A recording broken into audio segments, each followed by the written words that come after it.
Hi everyone, आज हम बात करने वाले हैं एक ऐसे इम्पोर्टेंट कानून के बारे में जो डायरेक्टली इम्पैक्ट करता है एक बहुत ही बड़े land holding and religious institution, that means वक्फ। जी हाँ, हम बात करने वाले हैं नए वक्फ अमेंडमेंट एक्ट 2025, जिसे उम्मीद एक्ट के नाम से भी जाना जा रहा है। इस वीडियो में हम जानेंगे कि क्या है ये एक्ट, क्या चेंजेस लाए गए हैं, इसका हिस्टोरिकल बैकग्राउंड क्या था और सबसे इम्पोर्टेंट इसका इम्पैक्ट और क्रिटिसिज्म्स क्या हो रहा है। So video is very important, so watch it till the end. वक्फ क्या होता है?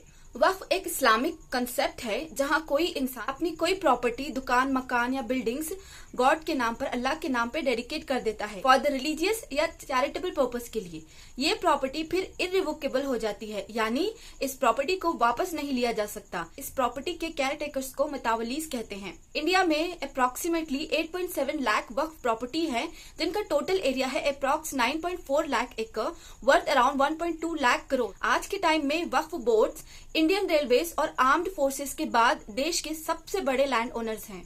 अब हम बात करेंगे सम हिस्टोरिकल बैकग्राउंड्स ऑफ वक्फ। इंडिया में वक्फ का कंसेप्ट आया दिल्ली सल्तनत के टाइम में, जब सुल्तान मुइजुद्दीन सैम गौर ने मुल्तान की जामा मस्जिद के लिए 2 गांव को डेडिकेट किया था। फिर इस्लामिक डायनेस्टीज के टाइम वक्फ प्रॉपर्टीज बढ़ती गई। ब्रिटिश राज के टाइम में इसे लेकर कंट्रोवर्सीज हुई, तो 1894 में प्रिवेसी काउंसिल ने वक्फ को परपेचुइटी ऑफ वर्स्ट काइंड बोला था। लेकिन 1930 में मुसलमान वक्फ वैलिडेटिंग एक्ट आया, जिसमें वक्फ को लीगल रिकॉग्निशन मिला। इंडिपेंडेंस के बाद 1954 में पहला वक्फ एक्ट आया।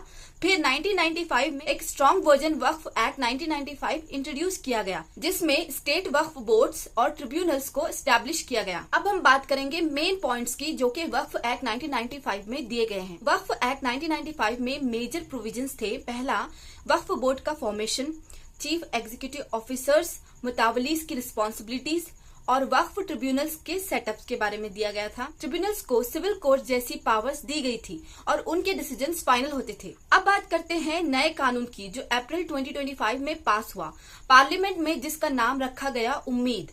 उम्मीद का फुल फॉर्म है unified management, empowerment, efficiency and development.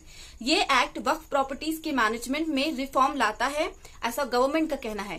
Transparency बढ़ाता है और मिसयूज को रोकता है, जैसे कि नॉन मुस्लिम रिप्रेजेंटेशन। सेंट्रल और स्टेट वक्फ बोर्ड्स में इस एक्ट के बाद नॉन मुस्लिम मेंबर्स भी होंगे।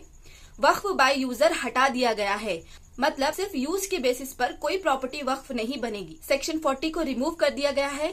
पहले वक्फ बोर्ड्स किसी भी प्रॉपर्टी को वक्फ डिक्लेयर कर सकते थे, अब ये पावर हटा दी गई है। पहले वक्फ बोर्ड्स सेक्शन 40 के तहत किसी भी प्रॉपर्टी को वक्फ डिक्लेयर कर सकते थे, अब ये पावर को हटा दी गई है। नेक्स्ट चेंजेस इस एक्ट में ये है कि मुस्लिम ट्रस्ट एक्सक्लूडेड, मतलब मुस्लिम क्रिएटेड ट्रस्ट जो अदर लॉज से गवर्न होते हैं, उन्हें वक्फ नहीं माना जाएगा। एक्ट में एलिजिबिलिटी भी टाइटन की गई, जैसे कि सिर्फ वो मुस्लिम्स जो पिछले 5 साल से इस्लाम प्रैक्टिस कर रहे हैं, वही वक्फ को प्रॉपर्टी डेडिकेट कर सकते हैं। नेक्स्ट है इनहेरिटेंस सेफगार्ड। पहले फैमिली मेंबर्स को उनका हिस्सा मिलना जरूरी है बिफोर वक्फ डेडिकेशन, मतलब कोई भी प्रॉपर्टी ऐसे ही वक्फ को डेडिकेट नहीं की जाएगी। पहले उस प्रॉपर्टी के फैमिली मेंबर्स को सारा हिस्सा उन्हें देने के बाद ही प्रॉपर्टी को वक्फ में दिया जा सकता है। Specially women, widows and orphans को इन्हें सबसे पहले इनके हिस्से का पार्ट ऑफ लैंड इन्हें दिया जाएगा, उसके बाद ही प्रॉपर्टी वक्फ की जा सकती है। नेक्स्ट पॉइंट इसमें दिया गया है ट्राइबल लैंड्स प्रोटेक्टेड।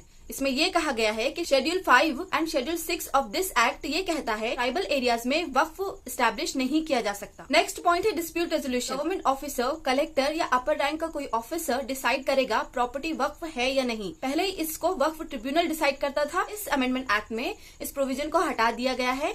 अब कोई हाई रैंकिंग ऑफिसर या कलेक्टर प्रॉपर्टी को डिसाइड करेगा कि ये प्रॉपर्टी वक्फ है। अब बात करते हैं अपील के बारे में क्या दिया गया। हाई कोर्ट में अपील का प्रोविजन दिया गया है ट्रिब्यूनल के डिसीजन के अगेंस्ट, मतलब ट्रिब्यूनल ऐसा डिसीजन देती है जिससे कोई पर्सन सेटिस्फाइड नहीं है, वो पर्सन ट्रिब्यूनल के डिसीजन के अगेंस्ट हाई कोर्ट में अपील कर सकता है। अब बात करते हैं अपील की। इस एक्ट में हाई कोर्ट में अपील का प्रोविजन दिया गया है ट्रिब्यूनल के डिसीजन के अगेंस्ट, मतलब अगर कोई पर्सन ट्रिब्यूनल के डिसीजन से सेटिस्फाइड नहीं है तो वह हाई कोर्ट में अपील कर सकता है। नेक्स्ट पॉइंट है ट्रांसपेरेंसी। 6 महीने के अंदर सभी प्रॉपर्टीज को एक डिजिटल पोर्टल पर रजिस्टर करना होगा। इस प्रोविजन की वजह से ट्रांसपेरेंसी मेंटेन होगी। The next point of this act is financial reform. Waqf board को दिया जाने वाला कंट्रीब्यूशन 7% से 5% कर दिया गया है। If we talk about the audit, जिनका इनकम 1 लाख से ज्यादा है उनका ही ऑडिट किया जाएगा। अब हम बात करेंगे सम इम्पोर्टेंस ऑफ उम्मीद एक्ट। ये एक्ट कई मायने में हिस्टोरिकल है। ये एक्ट ट्रांसपेरेंसी एंड अकाउंटेबिलिटी को प्रमोट करता है, एनक्रोचमेंट एंड मिस यूज से वक्फ प्रॉपर्टीज को प्रोटेक्ट करता है, डिजिटल रिकॉर्ड कीपिंग की वजह से करप्शन कम होगा, इंक्लूसिविटी बढ़ाने के लिए विमेन और नॉन मुस्लिम को बोर्ड्स में शामिल किया गया है। अब हम बात करते हैं इस एक्ट की क्रिटिसिज्म्स और कंट्रोवर्सीज की। जितना इस एक्ट को प्रेज मिला है उतनी ही एक्ट की क्रिटिसिज्म भी हुई है। सबसे फर्स्ट क्रिटिसिज्म इस एक्ट का ये था रिलीजियस इन्फ्रिजमेंट। क्रिटिक्स कहते हैं कि नॉन मुस्लिम मेंबर्स को बोर्ड्स में ऐड करना आर्टिकल 25 और 26 का वायलेशन है आया गया। डिस्प्यूट रेजोल्यूशन पावर्स वक्फ ट्रिब्यूनल से लेकर सरकारी अधिकारियों को देना कम्युनिटी ऑटोनॉमी को वीकन करता है। मुस्लिम कम्युनिटी के स्टेक होल्डर प्रॉपर कंसल्टेशन नहीं हुआ है, ऐसा कहना है कई लीडर्स का। वक्फ बाय यूजर रिमूवल, हिस्टोरिकल वक्फ साइट जिनके पास डॉक्यूमेंट्स नहीं हैं, उनका स्टेटस थ्रेटन हो सकता है। इस एक्ट की वजह से डिस्प्यूट इंक्रीज हो सकता है क्योंकि कलेक्टर बेस्ड डिसीजन से डिस्प्यूट और भी बढ़ने का रिस्क है। सो फ्रेंड्स, ये था एक कंप्लीट ब्रेकडाउन वक्फ अमेंडमेंट एक्ट 2025 उम्मीद एक्ट का।